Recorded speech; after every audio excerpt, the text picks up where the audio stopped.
What's good, YouTube? My name is Coach, and in today's video, we're going to be playtesting the Ixhel Commander Precon that released. The deck list released a couple weeks ago, and I know it's going to be out next week. The purpose of this video is to playtest this commander deck to see how it plays so that you can make a decision whether you would like to purchase this commander deck or not.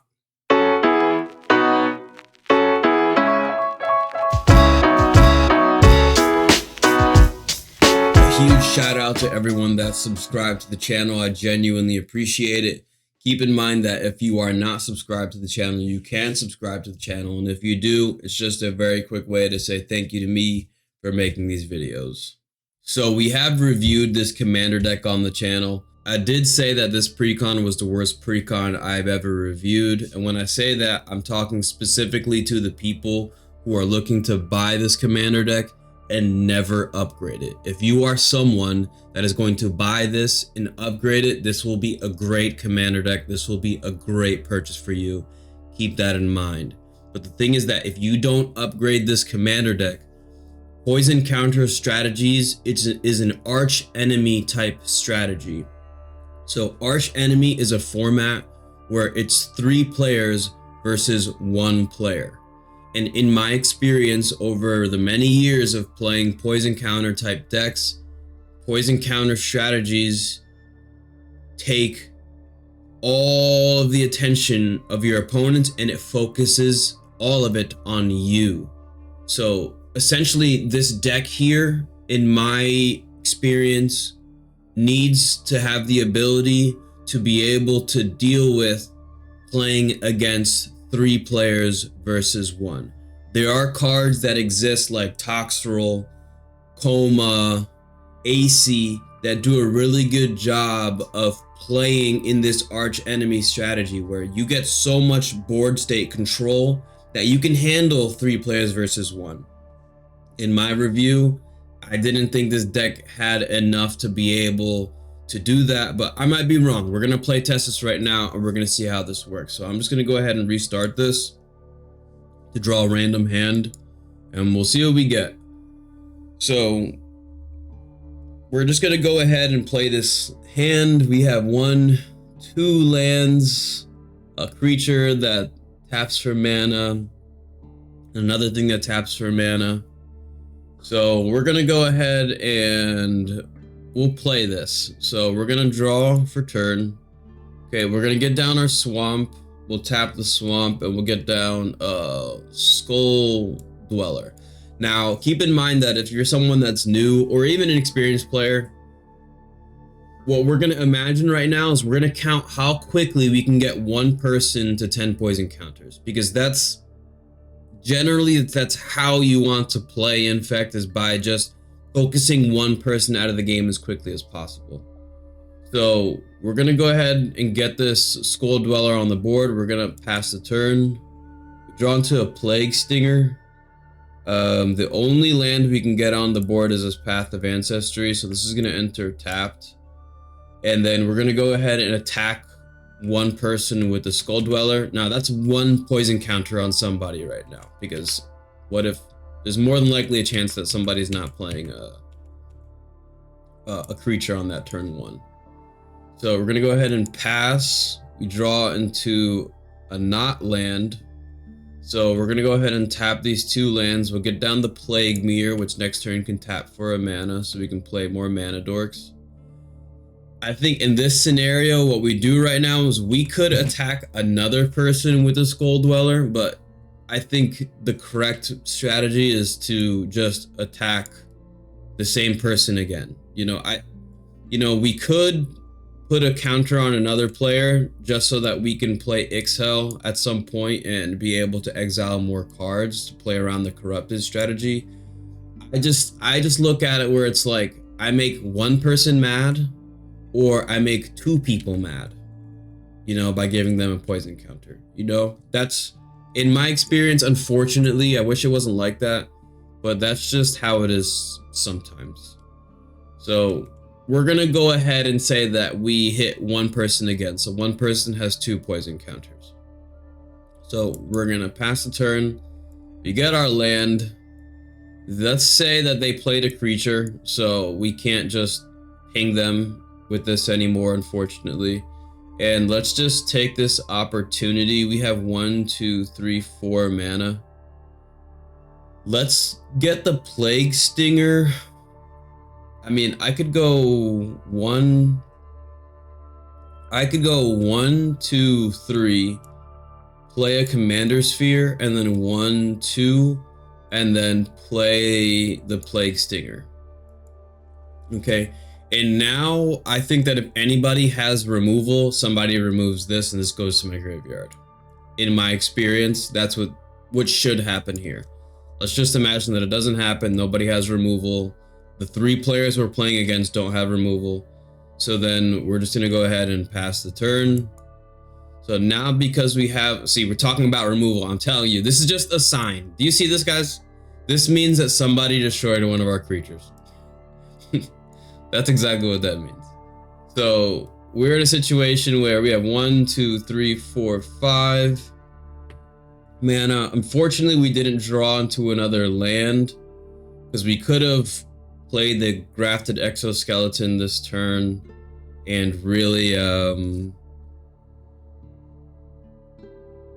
put some pressure on opponents. Let me read this, expand the sphere really quickly.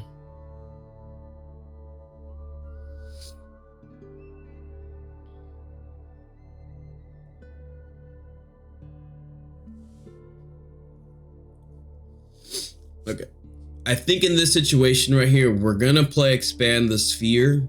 So we're gonna look at the top 6 cards. So 1, 2, 3, 4, 5, 6.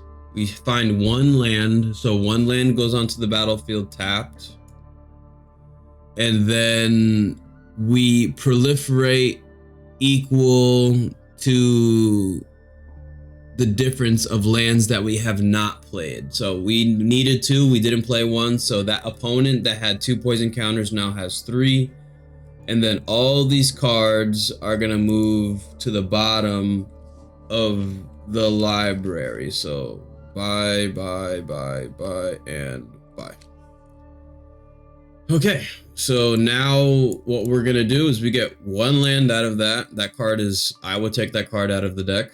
And we're gonna go ahead and attack that same player with the Plague Stinger with the 1/1. So now they're at, that was 1, 2, 3. Now they are at 4 poison counters. Okay. And then we're gonna go ahead and pass the turn. I really think at this point somebody cast removal on the Plague Stinger. So I think Plague Stinger would be gone in this situation. We could get down Ixhel and start exiling cards off of that player's deck. Mind you, at the same time, like, people probably, maybe in the best case scenario, because we have this Death Toucher, people don't want to attack into us. But more than likely, like, the entire table has been attacking us for the past 6 turns. So because of that, I mean, we could play Norn's Annex, but the thing is, guys, that, like, people pay 2 life for each creature that they have that's attacking us. I don't think that's gonna stop people from attacking you, man. Like, in my experience, like, people just pay the life, they don't care. We have 40 life in this format. So unless they were paying life in poison counters, I think that's a totally different thing. I think in this scenario, we just go 1, 2, 3, 4, and then we get down Ixhel. You know, and I'm telling you, like, somebody was either waiting with a counter spell, they're gonna be like, oh, I'm countering that. So she would immediately go back to the command zone, or somebody's like, mortify, and Ixhel gets removed. That's just what I think happens. So let's just say that that doesn't happen in the best case scenario, and yeah, we'll just say we pass the turn, we get a card from our opponent's library. Let's say that we exile a land so that we can finally draw into a land here. So we'll just grab a land from our library, and we'll play that land during our turn. And now, you know, that player essentially had, we got them up to 4 poison counters, right? So right now, technically what we could do is 1, 2, 3, 4. We could play a grafted exoskeleton, tap 1, 2, equip the grafted exoskeleton to Ixhel, which is going to give Ixhel +2/+2 and infect. So now when we go to combat, we can attack with Ixhel, leave her untapped because she has vigilance. Now we can deal 4 infect damage, so it's 4 more poison counters, and then toxic 2, which is going to essentially give our opponent, that one opponent, 10 poison counters, and we would knock them out of the game.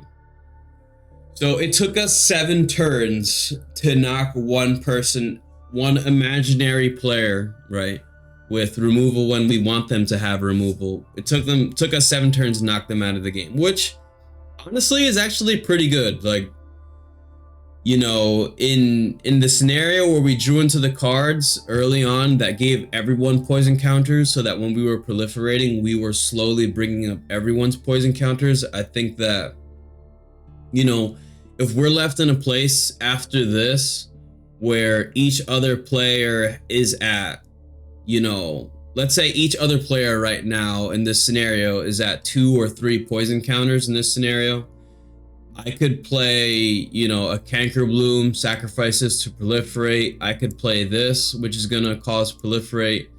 And now with this combo with the grafted exoskeleton and Ixhel, that's essentially 4 poison counters is a sweet spot, you know, because now you're automatically dealing 6 with Ixhel over here, and that'll just straight up one-shot somebody out of the game. So maybe the purpose of this deck is potentially, or like what you're looking for and aiming for, is to get everyone to around 5, I would say 4 or 5 poison counters, and then to just potentially one-shot them with Ixhel. And then you put people in a place where they have enough poison counters that you one-shot one person, and then it'll go the next turn, and then if they don't answer your board state immediately, well, then you one-shot the next person, and then you pass a turn, and then you one-shot the next person. I think that's like the best case scenario. I'm kind of happy that we drew into this combo over here, because that was a pretty, I mean, 6 poison counters is a lot, you know, but in my experience, when you're playing Infect, like, that happens. You should be able to build this deck in the future when you upgrade it to do that consistently, you know, so that getting at that corrupted amount where they have 3 poison counters is actually more devastating, because it puts them in a place where they're much more easy. They're very close to one-shot range, which I think is going to be pretty cool. Like I said, if you're somebody that's going to be upgrading this commander deck, buy it. Upgrade it, have fun. This deck is going to be incredibly powerful when you do that. If you're someone who's literally never played Magic the Gathering before, have no intention of upgrading this, don't know how to upgrade this at all, don't want to spend that money, my suggestion is to buy another commander deck and then just play that deck without having the stigma of what poison counters and infect, what it tends to generate inside the game. So that's going to be the video for today. I hope you enjoyed this video. Let me know what you think in the comment section below. I always read the comments and I'll reply when you do, okay? Keep in mind that we do have a Discord as well, where you can reach out to me and you can talk with everyone in the community as well. We have over 130 people in the Discord, so somebody will reach out to you when you talk inside the Discord. I can guarantee it, okay? Always remember, eat healthy, okay? Work out every single day, all right? And most importantly, you guys got to remember to believe in yourself, all right? Peace out.